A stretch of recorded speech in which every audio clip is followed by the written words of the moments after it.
Et le 12 décembre 2020, vous avez gagné un prix au niveau sous-régional d'un concours qu'on appelle Synergie.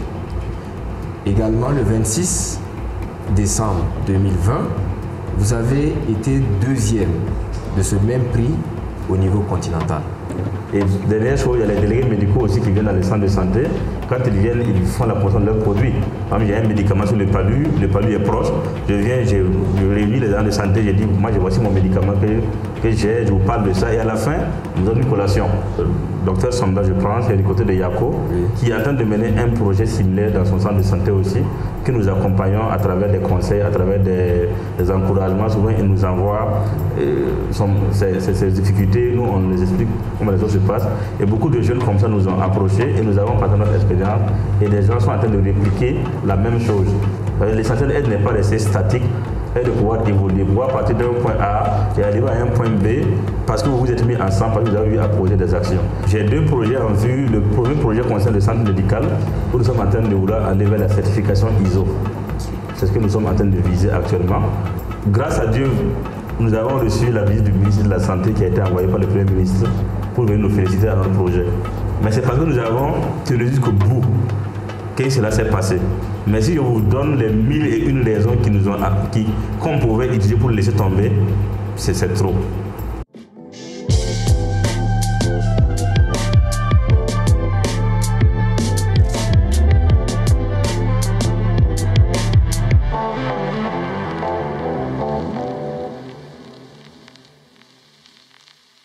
De retour sur le plateau de Dream Month. À présent, nous sommes à la rubrique Questions de leadership avec notre invité spécial, le docteur Abdallah. Alors, nous recevons pour cette partie M. Nongerman Bokun, qui est conseiller spécial de IAYSP, accompagné de notre présidente Divine Kaboré, présidente nationale de IAYSP, qui ont des questions concernant le leadership à poser à notre invité spécial. À vous la parole. Okay, merci beaucoup. Bonjour, bonsoir docteur. Bonsoir, M. Bokun. Merci de nous avoir reçu, nous avoir permis de pouvoir écouter quand même votre parcours, qui est quand même très riche en expérience. Merci bien. Et ça inspire vraiment la jeunesse en matière de leadership. Merci. Alors, nous avons quand même quelques questions à vous poser. Et le 12 décembre 2020, vous avez gagné un prix au niveau sous-régional d'un concours qu'on appelle Synergie. Également, le 26 décembre 2020, vous avez été deuxième de ce même prix au niveau continental. Alors, la première question, c'est de savoir de quoi votre projet parle-t-il? Ok, merci beaucoup pour l'opportunité de reparler de ça encore. Le projet que nous avons présenté est un projet que nous avons dénommé projet de normalisation et de modernisation du centre médical urbain Gourmet 6. C'est le centre médical où nous sommes responsables, dans lequel on nous a affectés. Quand on est arrivé à trouver les conditions de travail du centre médical, on n'était pas très content. Parce qu'on espérait trouver un centre dans de meilleures conditions, mieux garni en termes de services, en termes d'activités. Mais ce n'est pas ce qu'on a trouvé. Donc on avait deux choix. Le premier, c'est de faire un temps, peut-être 6 mois, 1 an, et demander à être affecté ailleurs pour aller dans un centre où il y a de meilleures conditions. Ou le deuxième choix, c'est de travailler à ce que le centre que nous avons trouvé puisse devenir ce que nous rêvions trouver. Voilà ce que nous on a pris comme deuxième choix. Le centre, ce que nous on rêvait de trouver dans un centre de santé, on doit travailler à ce que le rêve devienne une réalité. Donc c'est ce que nous on s'est dit. Et vu que c'est un centre médical public, vous savez que souvent, nous sommes dans un pays où tout est prioritaire. Santé, enseignement, sécurité, tout. Il n'y a pas assez de moyens pour investir dans le domaine de la santé. Donc nous, on s'est dit, si nous devons attendre que de l'aide vienne de l'État ou bien du gouvernement ou des gens, ça sera compliqué. Parce que nous ne sommes pas le seul centre, beaucoup de centres ont ces mêmes problèmes-là. Nous allons mettre en place un projet qui consiste à transformer le centre médical à ce qu'il devienne un centre médical de référence. Voilà, à ce qu'il dépasse même les centres médicaux qui existaient déjà avec le même gabarit, mais seulement en comptant sur de l'aide interne. En comptant sur nos propres forces, mais sans forcément attendre de l'aide de l'extérieur. Si une aide vient de l'extérieur, c'est bien. Même si elle ne vient pas, ça ne doit pas nous empêcher de pouvoir mener notre projet. Voilà comment nous avons pris cette idée. Et nous avons alors commencé à trouver des solutions, à demander aux agents de santé eux-mêmes de faire des efforts de contribution. Ils ont contribué. On a demandé à la population de contribuer. Elle a contribué. On a transformé des matériels qui existaient déjà. Par exemple, vous allez voir dans les centres de santé, des lits qui sont usés, qui ne sont plus utilisés. Vous allez voir des dépotoirs de matériel. Nous, on sait que ces lits-là qui sont usés, qu'est-ce qu'ils peuvent devenir d'autres avec de la valeur. Donc, on a vu qu'on pouvait dépêcher les lits pour en faire des potences, on pouvait en dépêcher pour faire des escabeaux, on pouvait faire beaucoup de choses. Donc, de fil en aiguille comme ça, de contribution à contribution, des agents de santé, de la population, et ainsi de suite. Et dernière chose, il y a les délégués médicaux aussi qui viennent dans les centres de santé. Quand ils viennent, ils font la promotion de leurs produits. Par exemple, il y a un médicament sur le palu est proche. Je viens, je réunis les agents de santé, je dis, moi, voici mon médicament que j'ai, je vous parle de ça, et à la fin, je vous donne une collation. Chacun a droit à un demi-poulet, à une boisson, et ainsi de suite. Quand nous, on a calculé ce que les gens viennent dépenser en termes de restauration chez nous, pas moins de 150 000 francs par chose. On s'est dit, les 150 000 francs là peuvent servir à payer ciment. Donc, ce que vous pouvez faire maintenant, vous venez parler de vos produits, c'est bien, mais vous n'avez plus à manger. Gardez votre nourriture, gardez vos boissons, mais donnez-nous l'argent, nous allons faire quelque chose d'utile. Ou bien au contraire, en venant pour vos conférences, si c'est 100 000 que vous avez prévu pour la restauration, et une tonne de ciment fait 100 000, et une tonne de ciment vous amène en même temps. Nous, on préfère prendre le tonne de ciment, vous écouter et savoir que le tonne de ciment peut nous permettre de construire quelque chose, que de prendre de la nourriture et puis après on a oublié même. Donc, voici un peu comment le projet s'est fait. Et on a pu faire notre projet à hauteur de plus de 100%.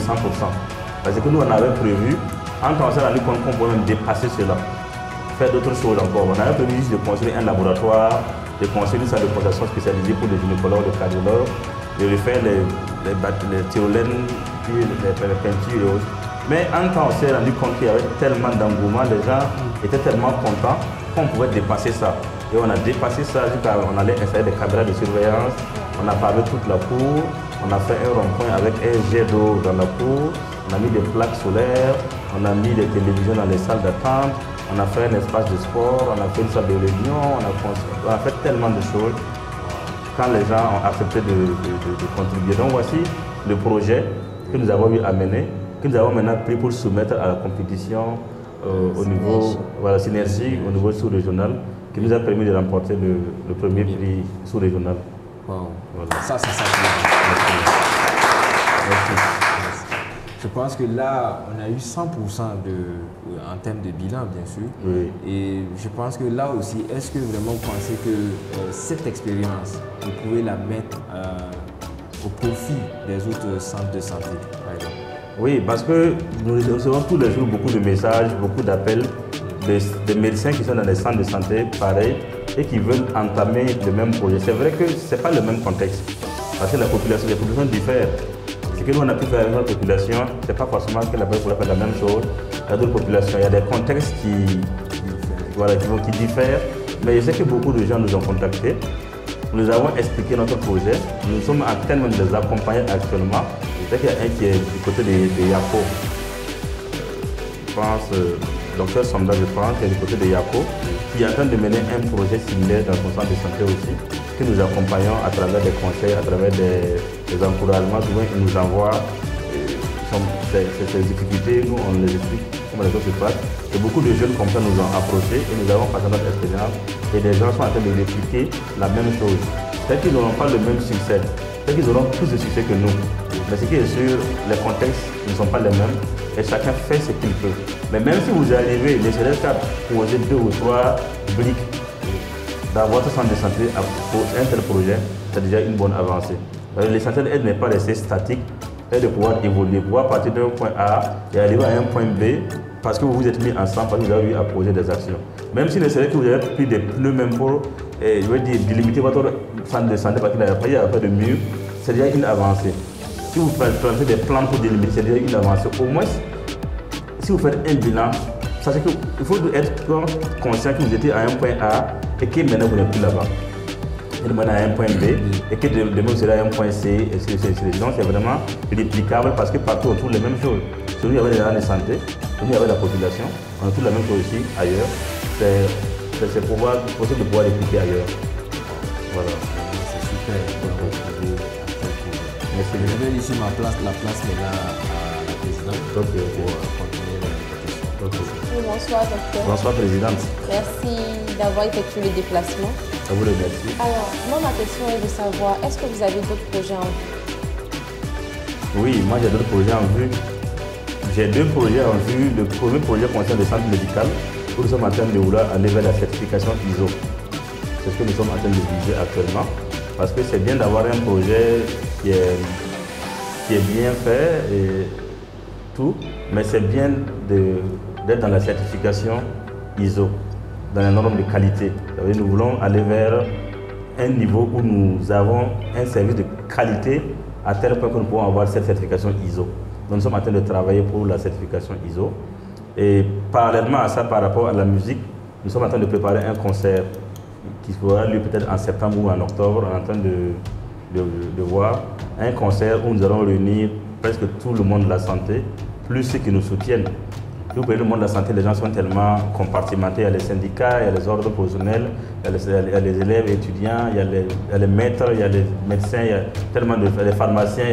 On veut vraiment réunir tout le monde dans une cuvette, que ce soit au CIAO ou bien au SENASA, pour les prendre un peu toutes les chansons que nous avons fait dans le monde de la santé pour communier ensemble. Donc ça, c'est un grand projet que nous sommes en train de mener. Donc parallèlement, il y a la certification ISO du centre médical de Gourmet 6 et il y a le concert que nous sommes en train de vouloir mener.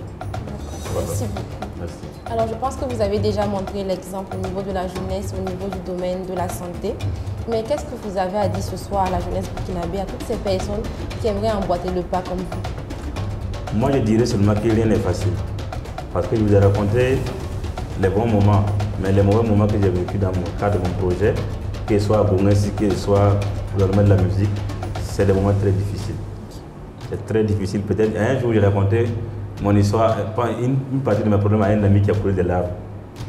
Parce que je vous assure que c'est difficile. Le changement est difficile. Vous aurez des gens qui seront contre vous, des gens même à qui même vos projets vont bénéficier, mais qui sont contre vous-même.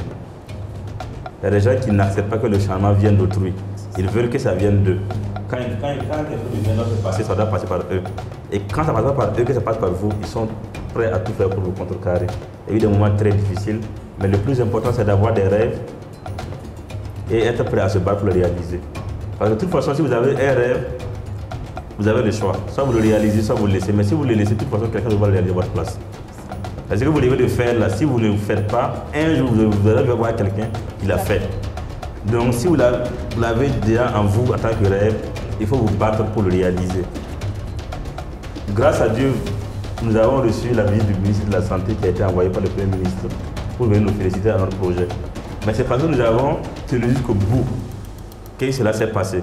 Mais si je vous donne les 1001 raisons qu'on pouvait utiliser pour le laisser tomber, c'est trop. Il y avait 1000 raisons de laisser tomber, mais il y avait toujours une raison de continuer. Et il fallait voir cette raison de continuer là pour pouvoir continuer. Et c'est ça qui nous a amené. Donc, que les gens sachent que s'il y a un rêve, vous devez tout faire pour le réaliser. Vous devez savoir que quel que soit votre rêve, vous allez avoir des difficultés. Peut-être même au sein de vous. Il y a des gens qui vont vous combattre. Vous n'allez même pas comprendre pourquoi cette personne-là me combat. Peut-être des amis, peut-être la famille, peut-être des collègues. Mais l'essentiel est de rester focus sur votre vision. Quand vous allez commencer à avoir des résultats, les gens viendront. Quand vous allez commencer à vous élever, les gens viendront. Les gens qui ne sont pas avec vous au début vont vous rejoindre après. Vous ne pouvez pas vouloir que les gens soient avec vous au début. Il y a des projets, quand peut-être tu envoies un ami, tu t'attends à un soutien, la personne même ne te soutient même pas. Moi, c'est qu'on m'a insulté au téléphone à cause du projet de Gourmet 6. Je sais qu'il y a quelqu'un qui est venu me voir dans mon bureau pour lui dire c'est pas le champ de votre papa docteur, laissez-nous tranquille. Il y a des gens à qui j'ai posé le projet, j'ai demandé aux gens de contribuer financièrement. Des gens sont venus me dire on ne donne pas votre argent. Il y a des moments où on m'a appelé dans des endroits pour me dire il faut que tu arrêtes ton projet, il faut que tu arrêtes de faire ça, il faut que tu arrêtes de faire ça. Et souvent tu rentres la nuit comme ça, tu te poses des questions, mais qui t'a envoyé dans ça? Qui t'a dit même d'aller te mettre dans des problèmes comme ça? Mais en même temps, tu vas le penser à quelqu'un. Il y a une histoire que j'aime toujours raconter d'une sage-femme. Elle, un jour, moi j'ai fait une rencontre avec les responsables du service. Mais auparavant, je les avais dit de me présenter le projet et dit, moi je veux que vous contribuiez. Et si vous contribuez, quand on va finir de construire le laboratoire, je vous remets votre argent quand on va commencer à fonctionner. Et je les ai demandé de venir pour la réponse. Et quand ils sont venus, il y a une partie qui a dit qu'ils ne donnent pas leur argent. Moi, j'ai demandé quelle est la raison. Ils disent que non. Ils ont amené des raisons qui ne tiennent pas. Mais au fond, je savais qu'ils ne voulaient pas donner leur argent. Ils ne voulaient pas soutenir le projet. Et quand ils sont sortis de mon bureau, j'étais tellement découragé. Je me suis dit, mais attends, si tu n'arrives pas à convaincre ceux qui sont avec toi, comment tu peux convaincre ceux qui ne sont pas avec toi dehors? Et quand elle est sortie, il y a une femme qui a tapé ma porte qui est rentrée. Elle est rentrée, j'ai dit oui, bonjour. Elle dit, bon, on ne se connaissait pas comme ça. Elle dit, elle s'appelle Madame Oudrago, elle a dit à tout. Elle dit son nom. J'ai dit oui, elle dit que non, qu'elle a entendu parler du projet qu'ils sont en train de mener. Elle a fait le tour de beaucoup de centres de santé, mais elle n'a jamais eu une telle idée. Et qu'elle venait pour donner sa contribution volontaire et anonyme. C'est ce qu'elle m'a dit, dans une enveloppe. J'ai pris l'enveloppe, j'ai posé sur mon bureau, elle est sortie. Je me suis dit peut-être c'est un 5 000, 10 000 qu'elle a mis, mais quand j'ai ouvert l'enveloppe, c'était 100 000 qu'elle a mis dans l'enveloppe pour moi. Donc vous voyez, ça veut dire que même si on doit finir le projet, pour cette personne-là, il faut finir. Ça veut dire rien que le geste qu'elle a, pour le fait qu'elle croit au projet et qu'elle est venue donner quelque chose, au moins pour cette raison-là, tu dois finir le projet. Même s'il y a des gens qui s'opposent, il y a des gens qui ne sont pas avec toi, au moins elle, là, elle est venue te montrer qu'elle est avec toi, qu'elle te fait confiance et elle est prête à soutenir. Donc, quand tu penses à ce genre d'action, quels que soient les problèmes qu'ils vont avoir, tu continues seulement. Donc, je dirais aux jeunes d'avoir des raisons. La raison peut être vous-même, ça peut être la maman, ça peut être le papa, ça peut être le frère, ça peut être la soeur. Ayez une raison de vous battre. Et si vous avez cette raison-là, vous allez voir qu'aucun découragement ne va venir vous faire tomber vos projets. Mais si vous pensez que ce que vous êtes en train de faire, c'est pour le papa, c'est pour la maman, c'est pour le frère, c'est pour la soeur, ces raisons sont valables pour vous, pour qu'aucun découragement ne vous fasse quitter votre chemin. Vous voyez des moments où vous allez ralentir, parce que c'est difficile, des moments où vous allez même vous asseoir, vous allez même vous coucher ou tomber, mais si vous repensez à votre raison, à votre source d'inspiration, vous allez vous lever et continuer encore à vous battre. C'est ce que je peux dire aux jeunes.